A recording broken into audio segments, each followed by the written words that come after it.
प्रधानमंत्री ने कहा है कि इस बार के बजट में देश में पर्यटन क्षेत्र को नई ऊंचाई देने की कोशिश।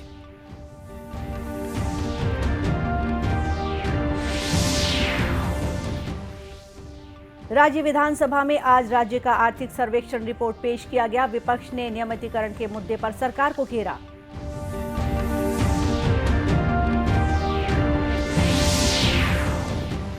प्याज की गिरती कीमतों पर लगाम लगाने के लिए केंद्र के निर्देश पर नाफेड ने महाराष्ट्र के नासिक जिले में किसानों से लाल प्याज की सीधी खरीदी शुरू की।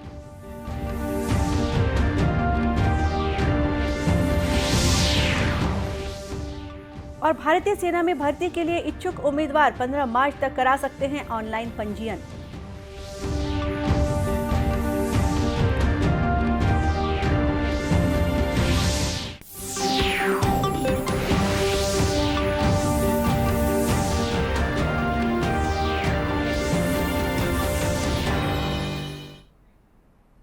नमस्कार, आप देख रहे हैं दूरदर्शन समाचार। मैं हूं गोपा सान्याल और अब समाचार विस्तार से। प्रधानमंत्री नरेंद्र मोदी ने कहा है कि देश में पर्यटन क्षेत्र को नई ऊंचाई देने के लिए दीर्घकालिक योजना बनाने पर विचार करने की आवश्यकता है। भारत की पर्यटन संभावना को बढ़ावा देने पर बजट उपरांत वेबिनार को संबोधित करते हुए श्री मोदी ने कहा कि भारत के पर्यटन क्षेत्र को तटीय, मैंग्रोव, हिमालयन, एडवेंचर, वन्य जीवन, पारिस्थितिकीय विरासत और आध्यात्मिक पर्यटन के रूप में बढ़ावा दिया जा सकता है। उन्होंने कहा कि इस वर्ष के केंद्रीय बजट में पर्यटन क्षेत्र को समग्र रूप से बढ़ावा देने का प्रावधान किया गया है। प्रधानमंत्री ने कहा कि नागरिक सुविधाएं, डिजिटल संपर्क, स्वच्छता और बेहतर अवसंरचना पर्यटन को बढ़ावा देने में सहायक होंगे। उन्होंने कहा कि पर्यटकों की बढ़ती संख्या से रोजगार के अवसर बढ़ेंगे। विकसित करने की बात आती है तो कुछ बातें बहुत महत्वपूर्ण होती है, जैसे उस स्थान का पोटेंशियल क्या है, ईज ऑफ ट्रैवल के लिए वहां की इंफ्रास्ट्रक्चर नीड क्या है, उसे कैसा पूरा करेंगे, इस पूरे टूरिस्ट डेस्टिनेशन को प्रमोशन के लिए हम और क्या क्या नए तरीके अपना सकते हैं। इन सारे सवालों का जवाब आपको भविष्य का रोड मैप बनाने में बहुत मदद करेगा।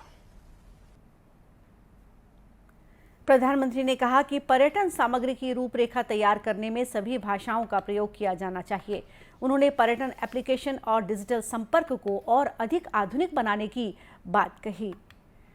राज्य विधानसभा में सदन में आज राज्य का आर्थिक सर्वेक्षण वर्ष 2022-23 का रिपोर्ट प्रस्तुत किया गया। वहीं शून्यकाल में आंगनबाड़ी कार्यकर्ताओं की मांगों के मुद्दों की गूंज रही। साथ ही नियमितीकरण के मुद्दे पर विपक्ष ने स्थगन लेकर चर्चा कराने की मांग को लेकर काफी हंगामा मचाया। बजट सत्र के तीसरे दिन मंत्री अमरजीत भगत ने आज छत्तीसगढ़ सरकार का आर्थिक सर्वेक्षण पेश किया, जिसके अनुसार राज्य की प्रति व्यक्ति आय अब प्रतिवर्ष 1,33,000 हो गई है। वहीं जीडीपी 8% है, जो देश की जीडीपी से 1% ज्यादा है। मीडिया से चर्चा करते हुए श्री भगत ने इस बारे में जानकारी दी।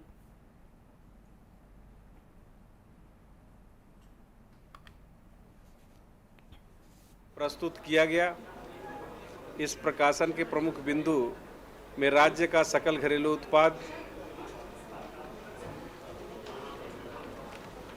2000 छत्तीसगढ़ राज्य का जीडीपी स्थिर भाव पर वर्ष 2021-22 में 2,67,681 करोड़ रुपए से बढ़कर 2022-23 में 2,89,082 करोड़ रुपए अनुमानित है।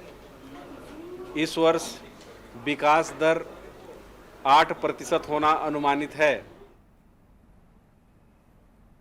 वहीं सदन में आंगनबाड़ी कार्यकर्ताओं की मांगों को लेकर विपक्ष ने राज्य सरकार को घेरा। बाद में मीडिया से चर्चा करते हुए पूर्व मुख्यमंत्री डॉक्टर रमन सिंह ने राज्य सरकार पर वादा खिलाफी का आरोप लगाया। 50,000 दैनिक वेतनभोगी कर्मचारी 33,000, प्लेसमेंट कर्मचारी 48,000, आंगनबाड़ी के 46,000, सहायिका 48,000, रसोइये, ऐसे मिला के 5,60,000 से ज़्यादा कर्मचारी आंदोलनरत हैं। सरकार इनकी बात नहीं सुन रही है।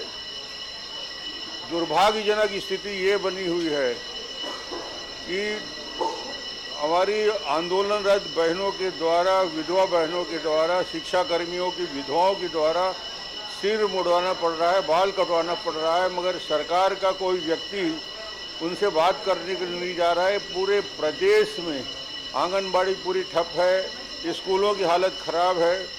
सरकार को चाहिए कि तत्काल बात करे और आज हम सब ने इसमें स्थगन दिया, स्थगन में बात करने की मांग की।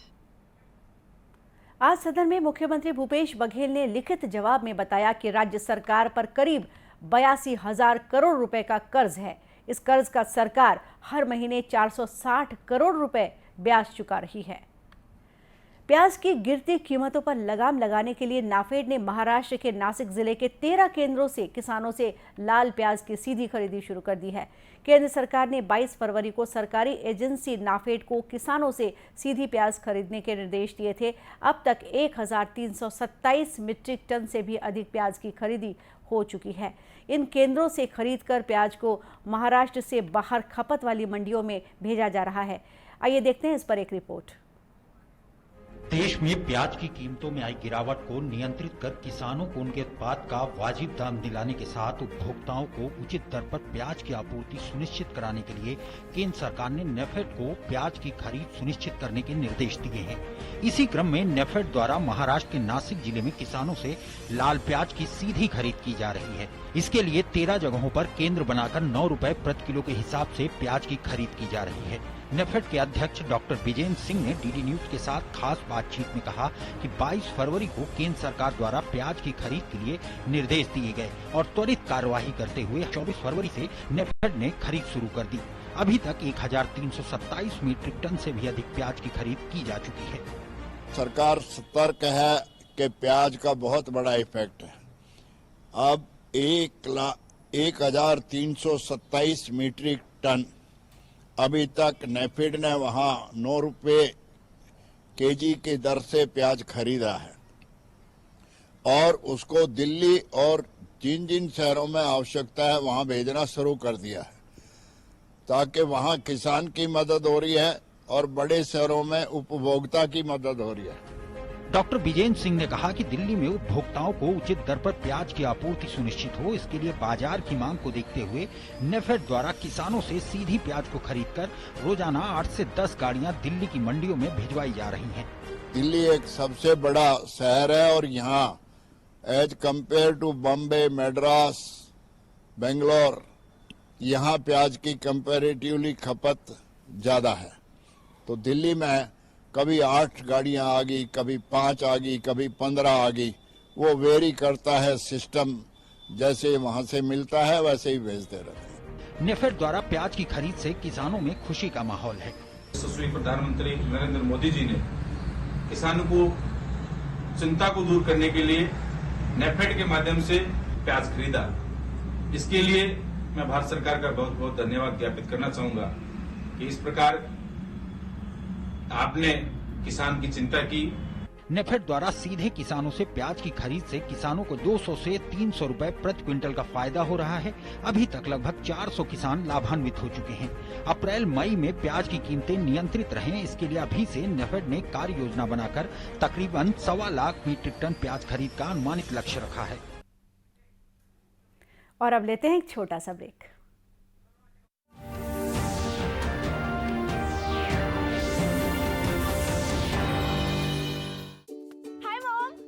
से शॉपिंग। बाबूजी, आपने इसे बिगाड़ के रखा। लिमिट में करो तो कुछ बुरा नहीं होता है। बिना लिमिट शॉपिंग करेगी आपके कार्ड पे ऐड ऑन जो है। मैंने तो कार्ड पे लिमिट सेट कर दिया। अच्छा, इसके फायदे ये हैं कि रिस्क कम हो जाता है और अगर फ्रॉड भी हुआ तो तुरंत बैंक को बोल दीजिए, नुकसान कम। दादू, नेक्स्ट टाइम ये pink dress. You are the limit. Limit तो सेट है। आरबीआई कहता है जानकार बनिए, सतर्क रहिए। क्या शर्मा रहा है? दांत खाज खुजली है, सबको होती है। जालिम लोशन मुझे दादी ने दिया और बोली जालिम रोगों पर पड़े भारी। जालिम लोशन है पुराना खिलाड़ी, जो पुराना वही बेहतर है। जालिम lotion, fastest, trusted, tested, PDO से। जालिम लोशन। It's another 6. रिचार्ज, जल्दी रिचार्ज करा। ये क्या किया? मैच तो गया। पेमेंट कैसे करेंगे? टोकनाइज कार्ड से। टोकन? हाँ, ऑनलाइन पेमेंट के लिए आरबीआई लाए हैं टोकनाइजेशन। एक बार कार्ड डिटेल्स, ओटीपी, सीवीवी डालकर टोकन जनरेट कीजिए। कार्ड भी सुरक्षित और बार बार डिटेल्स भरने की नो झंझट। वही सुविधा, अधिक सुरक्षा। ऑलराउंडर हो कि मैं। आरबीआई कहता है कि जानकार बनिए, सतर्क रहिए। क्या शर्मा रहा है? दांत खाज खुजली है, सबको होती है। जालिम लोशन मुझे दादी ने दिया और बोली जालिम रोगों पर पड़े भारी। जालिम लोशन है पुराना खिलाड़ी, जो पुराना वही बेहतर है। जालिम lotion, fastest, trusted, tested PDO से। जालिम लोशन। ब्रेक के बाद एक बार फिर स्वागत है आपका दूरदर्शन समाचार में। भारतीय सेना में जेसीओ तथा ओआर पद पर भर्ती के लिए इन दिनों ऑनलाइन पंजीयन किया जा रहा है। यह ऑनलाइन पंजीयन ज्वाइन इंडियन आर्मी के वेबसाइट पर हो रहा है। पंजीयन करवाने की अंतिम तारीख आगामी 15 मार्च है। सेना भर्ती कार्यालय रायपुर के निदेशक कर्नल नरेंद्र प्रसाद सेमल्टी ने मीडिया से चर्चा करते हुए बताया कि भर्ती प्रक्रिया में वही उम्मीदवार शामिल हो सकेंगे जिन्होंने अपना पंजीयन करवा लिया होगा। पंजीयन कराने के लिए उम्मीदवार के पास आधार कार्ड और 10वीं का सर्टिफिकेट होना जरूरी है। पंजीयन के दौरान परीक्षा शुल्क के रूप में 500 रुपये का भुगतान होना है, जिसमें से उम्मीदवार को सिर्फ 250 रुपये ही देने होंगे। शेष राशि सेना द्वारा वहन की जाएगी। सेना भर्ती कार्यालय ने सभी इच्छुक उम्मीदवारों को आगाह किया है कि यह भर्ती प्रक्रिया पूरी तरह से निष्पक्ष है और इसमें किसी भी तरह का बाहरी हस्तक्षेप संभव नहीं है, इसलिए वे किसी भी दलाल के चुंगल में न फंसे। युवाओं के कौशल उन्नयन के लिए इन दिनों दुर्ग जिले के शासकीय विज्ञान महाविद्यालय में बांस शिल्प कला प्रशिक्षण कार्यशाला का आयोजन किया जा रहा है। पाटन कला केंद्र के प्रशिक्षकों के मार्गदर्शन में चल रहे इस 10 दिवसीय कार्यशाला में प्राचीन मंदिरों के मॉडल और बस्तर की कलाकृति का प्रदर्शन किया जा रहा है। विद्यार्थियों ने दूरदर्शन समाचार से चर्चा में बताया कि यह कला उनके स्वरोजगार का मार्ग भी प्रशस्त करेगी। एक्चुअली अगर हम इसको बनाएंगे आज की डेट में तो इतनी ये सुंदर कलाकृतियाँ हैं कि लोगों का मन को फटाफट ही आकर्षित कर लेती है। तो ये मार्केट में अच्छे दामों पे बिक सकती है और रोजगार के लिए बहुत अच्छी बेनिफिट में है और हम भी रोजगार दे सकते हैं सामने वाले को। रहे हैं कि बांस से हम लोग क्या बना सकते हैं, क्या क्या बनाया जाता है। हम लोग बहुत सारी चीज़ें बना रहे हैं, मोमेंटम बना रहे हैं, फ्लावर पॉट बना रहे हैं, लाइट लैम्प बना रहे हैं और इससे हम लोग अपने लिए और साथ ही साथ दूसरों के लिए भी ऐसा स्वरोजगार का अवसर मिल सकता है। और इसे हम सीख रहे हैं तो हमारा स्किल भी इनहेंस हो रहा है। हमारा स्किल इनहेंसमेंट क्लास है, तो हम अभी हमारा जो रिजल्ट भी नहीं आया तो हम लोग खाली थे, तो हम ये सब सीख रहे हैं, हमारे ही काम का है और हमारा स्किल भी डेवलप हो रहा है। वहीं महाविद्यालय के इतिहास विभाग के अध्यक्ष डॉक्टर अनिल कुमार पांडे ने बताया कि केंद्र सरकार की नई शिक्षा नीति के रोजगार मूलक कार्यक्रम के तहत यह प्रशिक्षण दिया जा रहा है।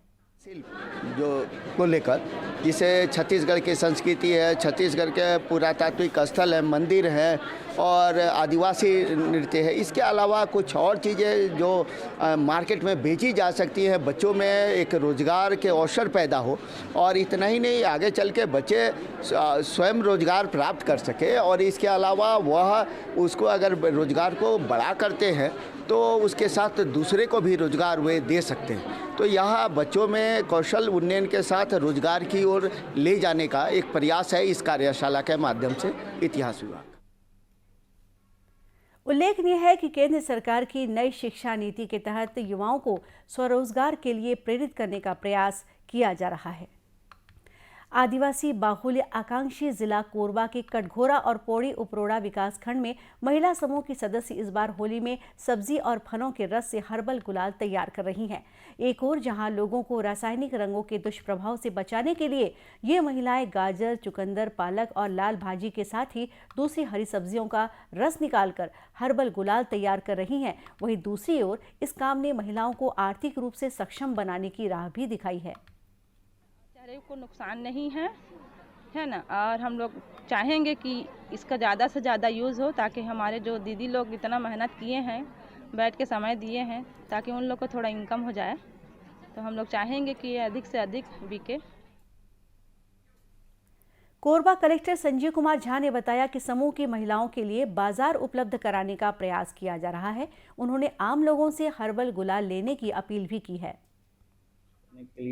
जो सीमार्ट है, सीमार्ट में उसको डिस्प्ले किया गया है, उसके माध्यम से दिख रहा है। प्लस जो महिला समूहों की जो दुकानें हैं जो कि राष्ट्रीय आजीविका मिशन के अंतर्गत संचालित है, उन सभी में इनको बिक्री की गई है। इसके बाद अभी अस्थायी काउंटर्स के माध्यम से इनको बिक्री किया जा रहा है। इसकी जितनी डिमांड होती है इतनी सप्लाई भी नहीं कर पाते हैं, इतना ज़्यादा लोकप्रिय होता है और इनकी क्वालिटी इतनी अच्छी है कि एडवांस में लोग डिमांड कर रहे हैं और उसको उठा के ले जा रहे हैं।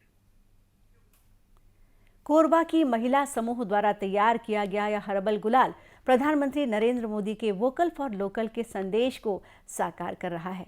और इसी के साथ ये समाचार बुलेटिन यहीं समाप्त हुआ। नमस्कार।